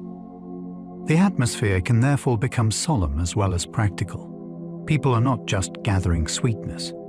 They are stepping into a pattern older than themselves. That gives wild honey a different kind of meaning. It arrives not only from bees and flowers, but from a human ritual of approach. Humans have risked stings, falls, and smoke for honey. The list of dangers tells its own story. Stings are obvious, though even they can be severe when thousands of angry defenders erupt at once. Falls may be worse, especially where nests hang from cliffs, trees, or structures that require climbing. Then there is smoke, a tool that calms or confuses bees when used well, but which can choke, blind, or turn treacherous in the wrong conditions. Taken together, these risks make honey one of the strangest foods in human history. People did not merely pluck it like fruit. They often had to stage a hazardous operation to obtain it. That gives the reward a different emotional charge. When a substance is gathered at that cost, it feels earned in a deeper way. It becomes a prize wrested from danger rather than a simple harvest. Perhaps that is one reason honey carried such prestige. It was sweet, yes, but it also came wrapped in bravery, skill, and the possibility of getting hurt. Few foods inspired such danger before the first taste. Usually, the risk comes after eating. Poison, spoilage, or intoxication may bring trouble later. With honey, the danger could begin before a single drop touched the tongue.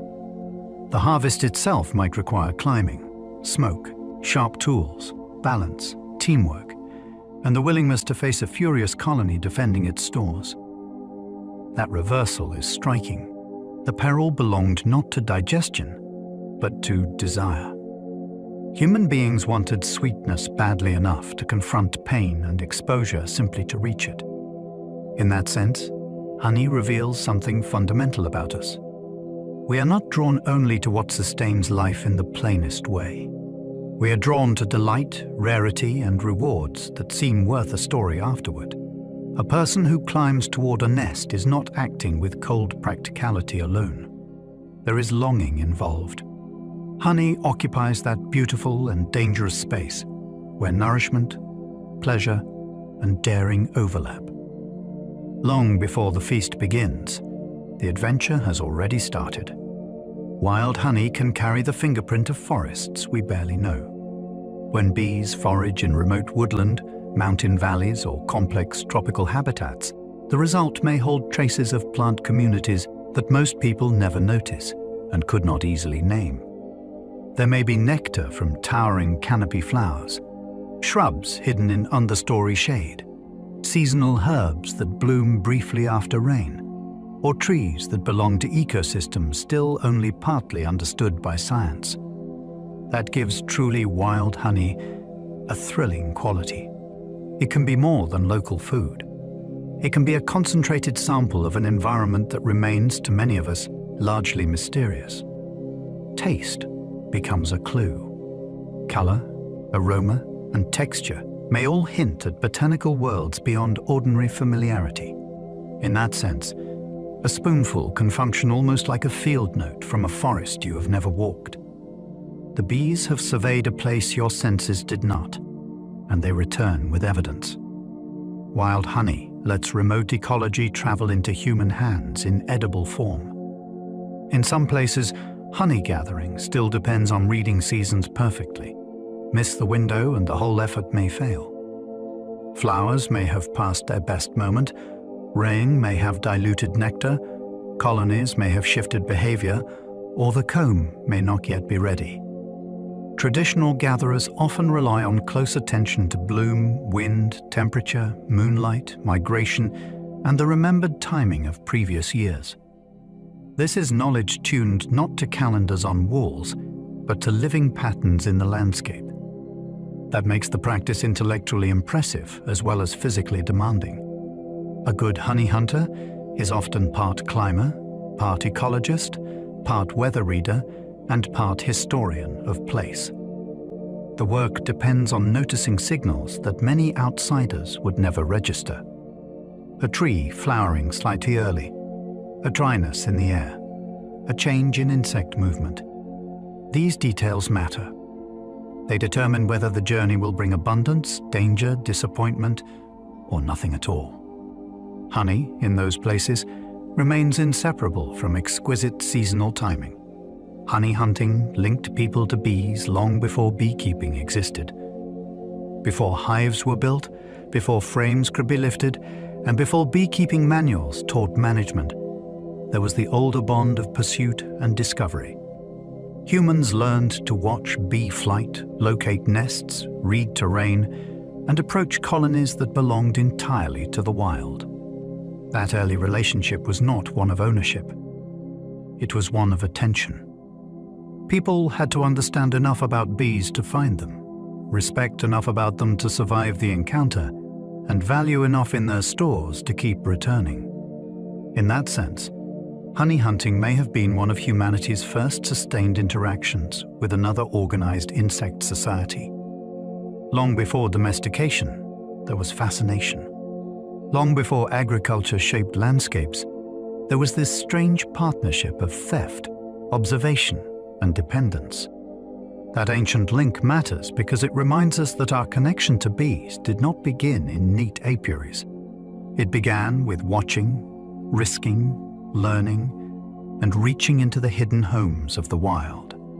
Domesticated hives changed honey, but never fully tamed the bees. Modern beekeeping made the harvest more regular, more accessible, and far less dangerous than raiding nests on cliffs or in hollow trees. Wooden boxes, movable frames, and managed colonies brought order to a process that had once depended heavily on hunting and luck. Yet even inside those structures, the bees remain only partly under human control. They still swarm, defend, forage where they choose, and respond to weather, bloom, disease, and instinct, according to rules older than any beekeeper. This is what makes the partnership so interesting. We shaped the housing, not the inner nature. A hive can be managed, but never reduced to a simple machine. The bees remain living agents with priorities of their own. That keeps a trace of wildness present even in the most orderly apiary.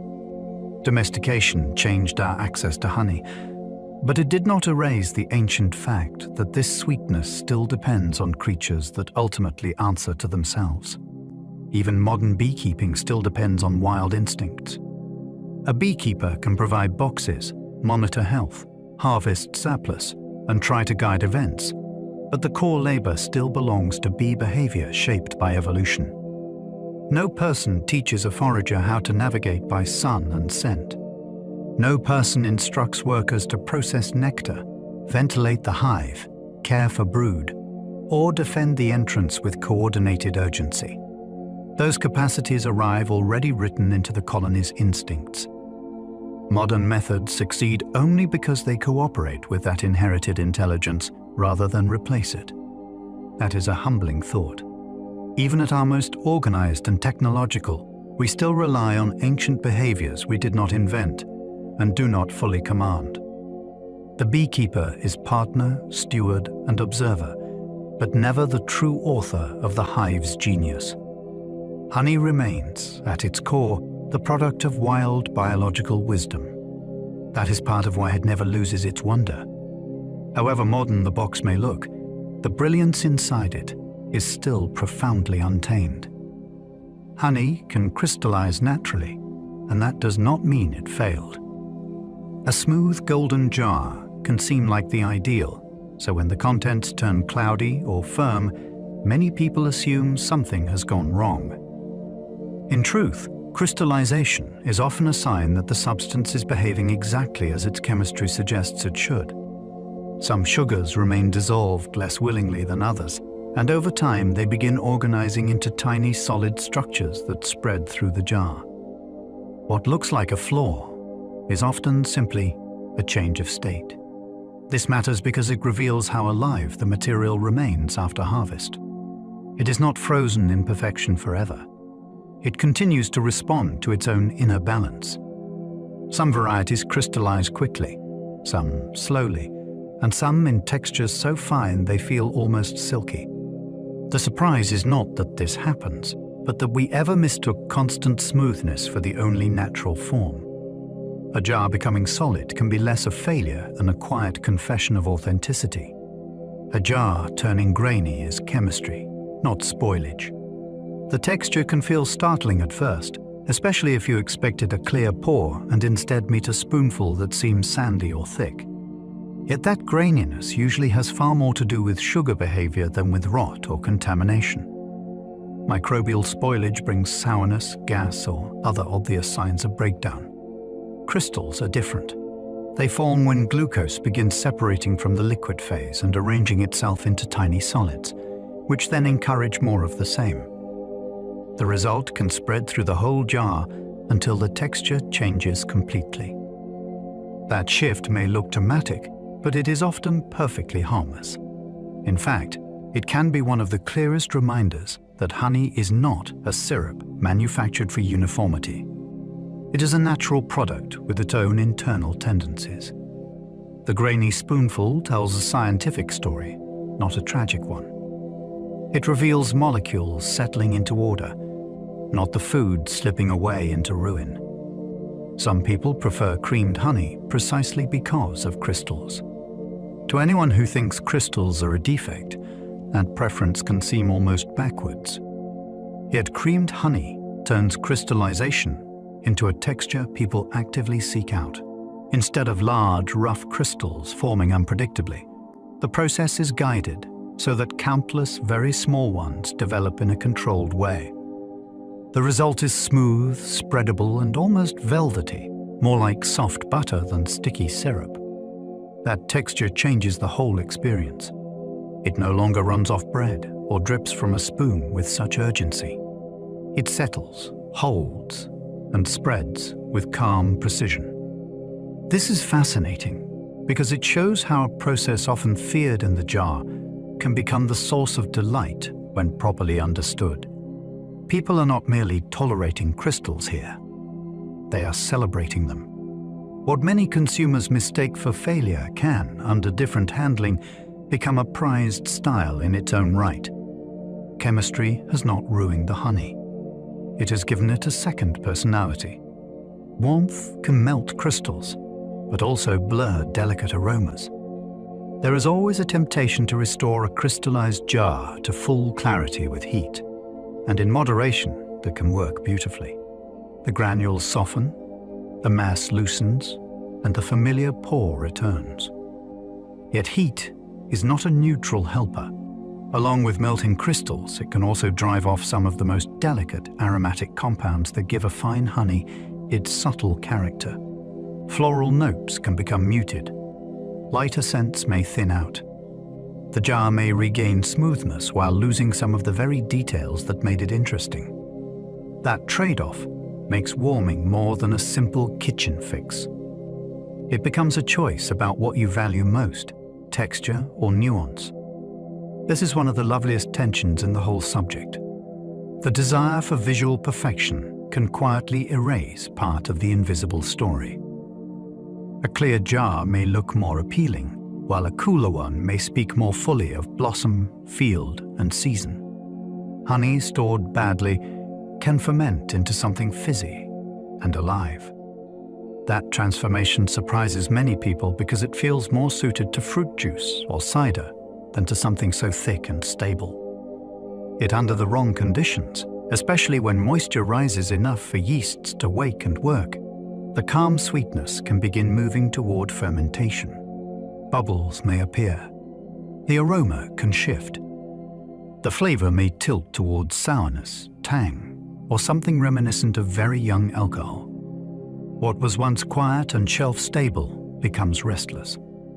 This is not ordinary spoilage in the sense of mold overtaking bread.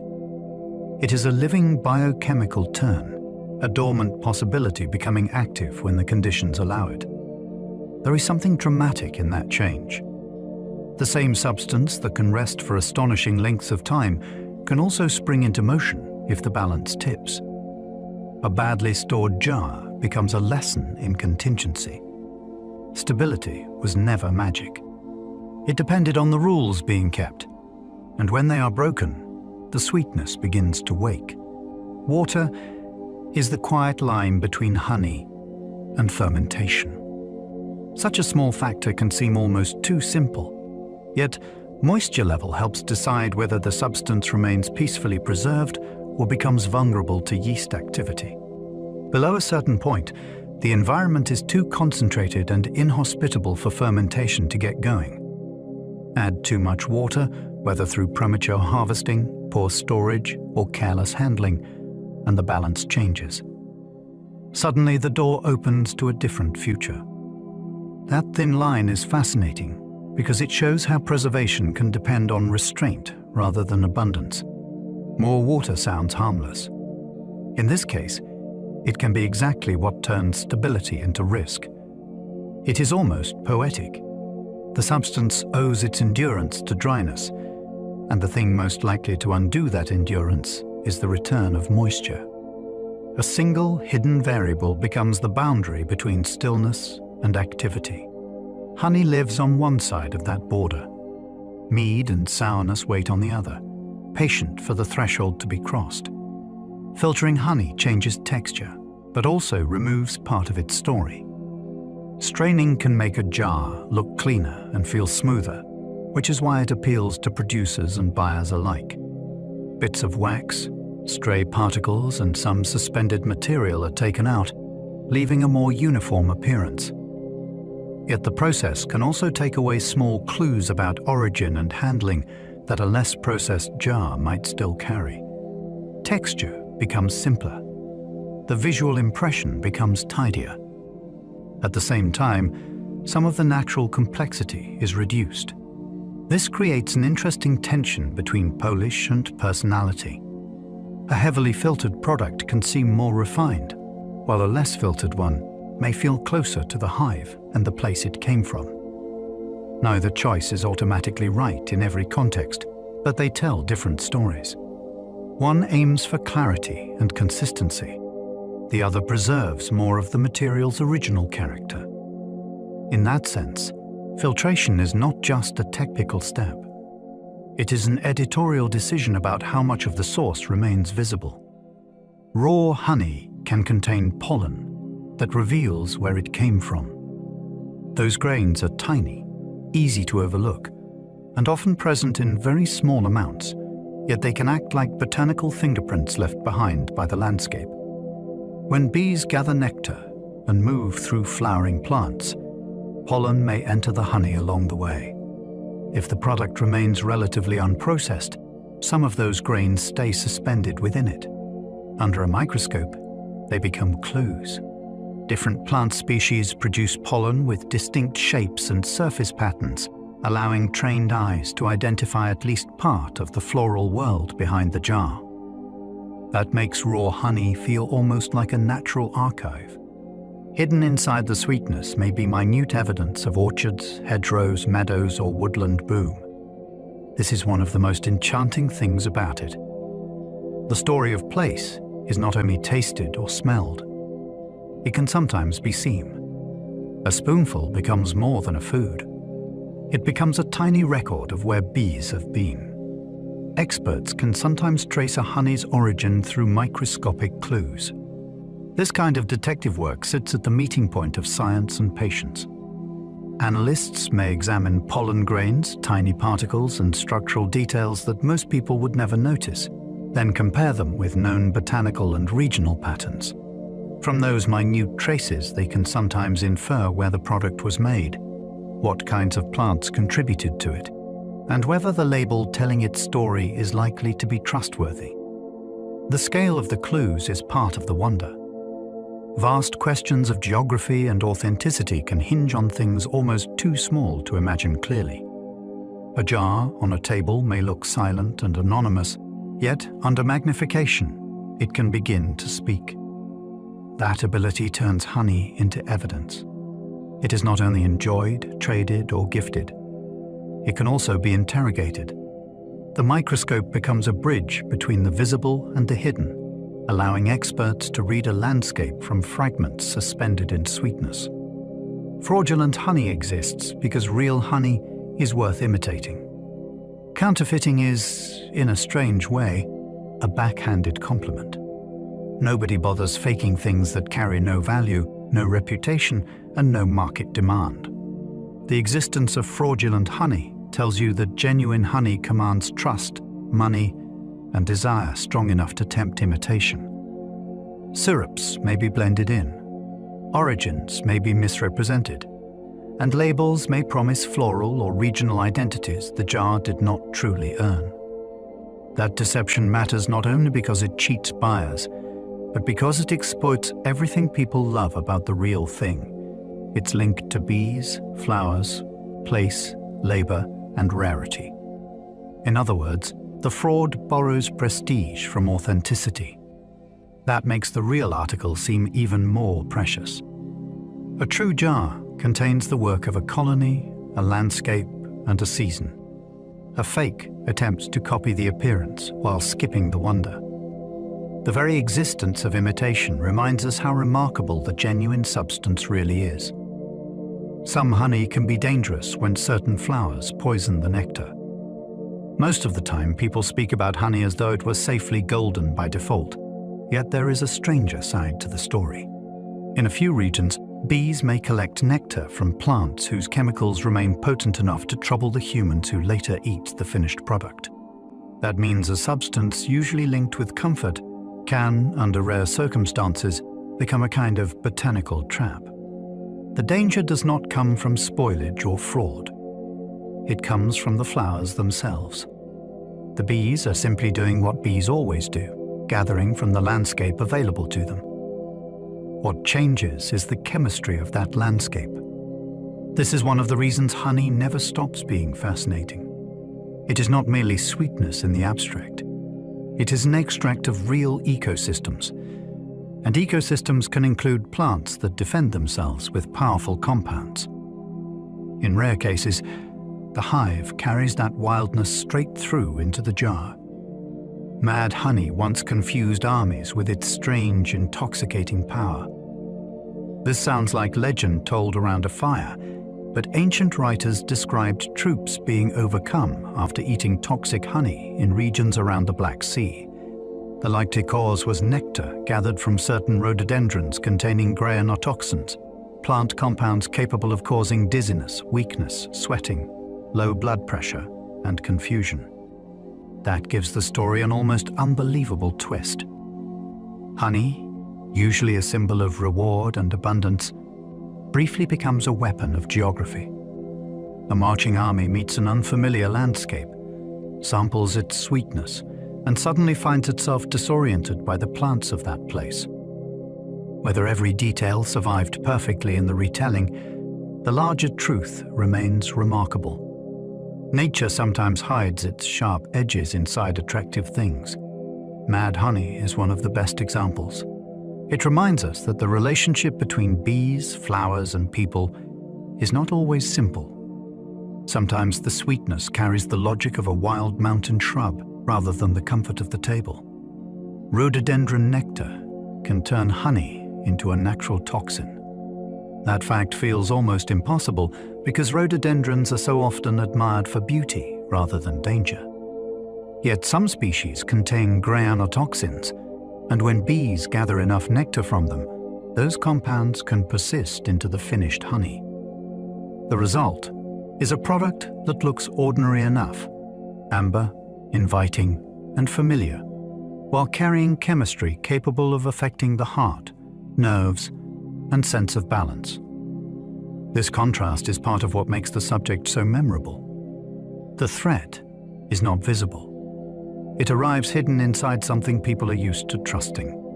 In the right region and season, floral elegance can travel through a hive and emerge as a substance with surprising physiological power.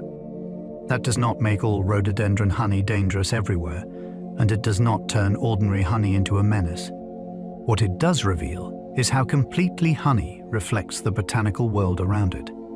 The flowers write more into it than sweetness alone.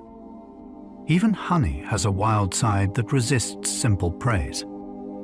By the time people learn about toxic honeys, fermentation, fraud, and the harsher realities of colony survival, the subject starts to feel richer and more honest. It is still beautiful, but no longer simple. Honey can preserve and comfort.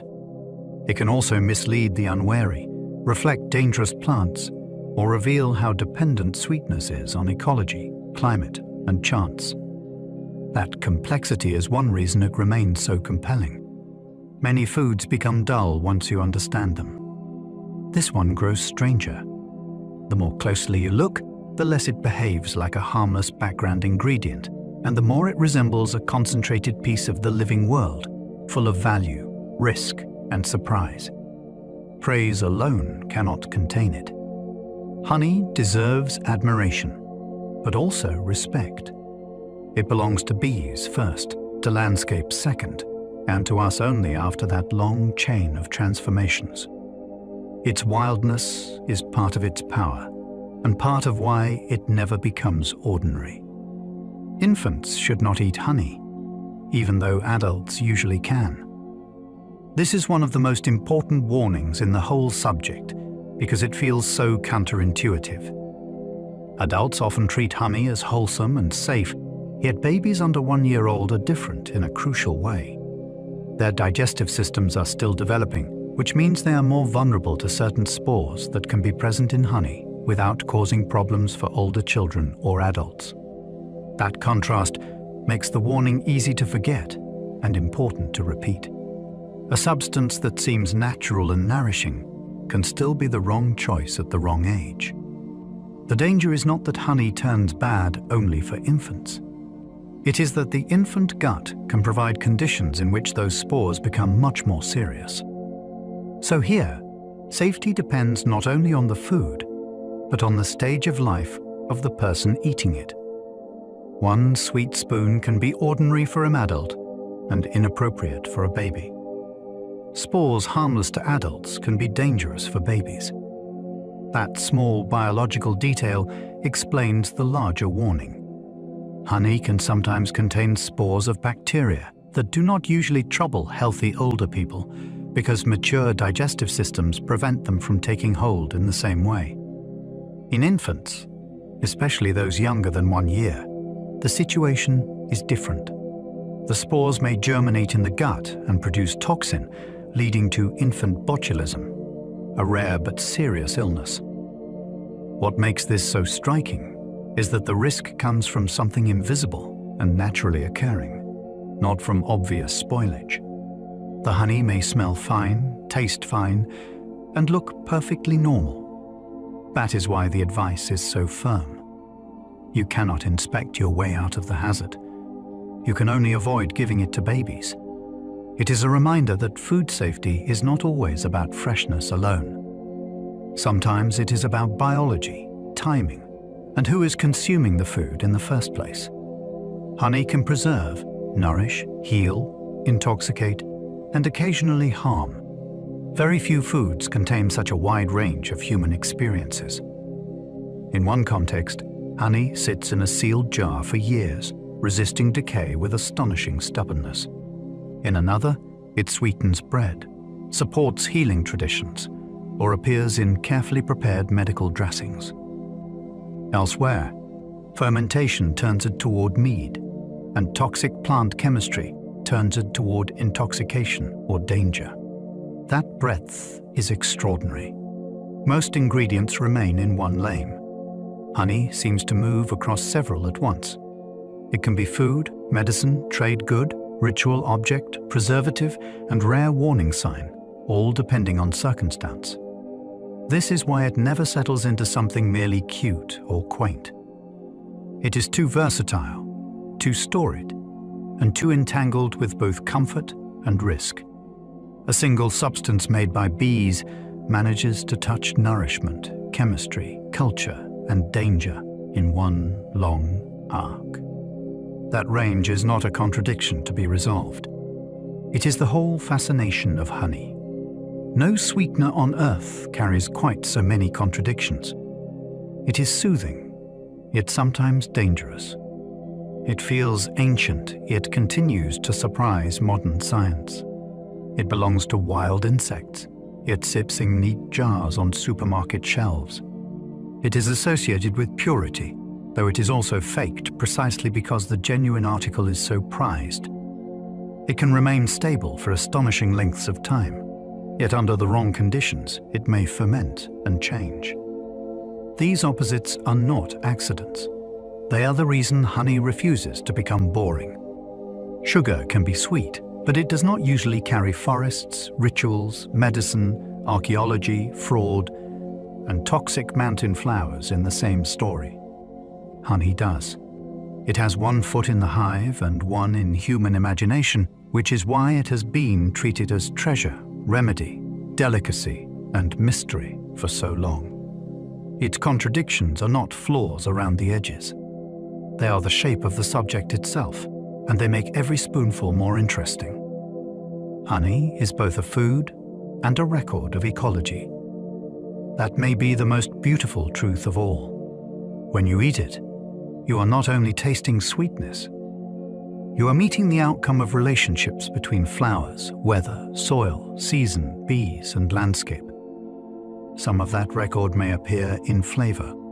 Some may remain hidden in trace compounds or pollen. Some may be readable only through careful analysis. Yet the principle remains the same. Honey stores evidence of the living world that produced it. It is food, yes, but also a kind of ecological document written in sugars, aromas, and microscopic clues. This is why the subject grows larger the more closely you look. A jar is never just a jar. It is a summary of a place and a time, condensed by insects into something edible. That gives it unusual dignity among everyday foods. To understand honey properly is to see that a landscape can, for a moment, become something you can hold, study, and taste. The deeper you look, the stranger honey becomes. At the surface, it seems simple enough. Sweet, golden, familiar. Then, the layers begin opening. It is made by a superorganism, shaped by flower chemistry, preserved by multiple defenses, altered by texture and storage, tied to ancient medicine, capable of carrying microscopic evidence of place, and in rare cases influenced by toxins powerful enough to unsettle the body. Add to that the history of trade, ritual, fraud, wild hunting, and infant safety warnings, and the subject starts to feel almost endless. That is the final wonder. Honey does not shrink under attention. It expands. Each answer leads toward another question about bees, plants, climate, chemistry, culture, or time. What looked at first like a pleasant pantry staple turns out to be one of the most densely stored foods on Earth. Perhaps that is why people have never stopped being captivated by it. The closer you draw, the more mystery seems to gather in the light. As we come to the end of our journey through honey, we leave behind a world that feels much larger than it first appeared. What began as something familiar, a spoonful in a jar, opened into an entire hidden universe. We wandered through flowers and seasons, through hives alive with purpose, through ancient tombs, mountain cliffs, forest trails, and the long memory of human history. We found sweetness, survival, danger, medicine, mystery, and the patient labor of countless bees, turning fleeting nectar into something that can outlast ages. And perhaps that is the lasting wonder of it. Honey is never only honey. It is sunlight gathered into petals, petals gathered by wings, and wings guided home across fields we may never fully see. It carries traces of weather, blossom, place, and time. It holds the work of a colony, the shape of a landscape, and the strange beauty of a world always busier and more intricate than it seems. Now the story can begin to drift and soften. Let your thoughts grow looser. Let the images settle where they like. A hillside of flowers, the low hum of bees in warm air, the golden stillness of a hive deep in its own small civilization. There is nothing more to follow now, nothing to hold on to too tightly. Just the slow fading of one fascinating world into rest. And if you are still awake in a little while, there will be another video waiting for you on screen, ready to carry you into another corner of science and wonder. If you enjoy these sleepy explorations, you can always like, subscribe, or leave a comment below and help more wandering minds find their way here. Sleep well and good night.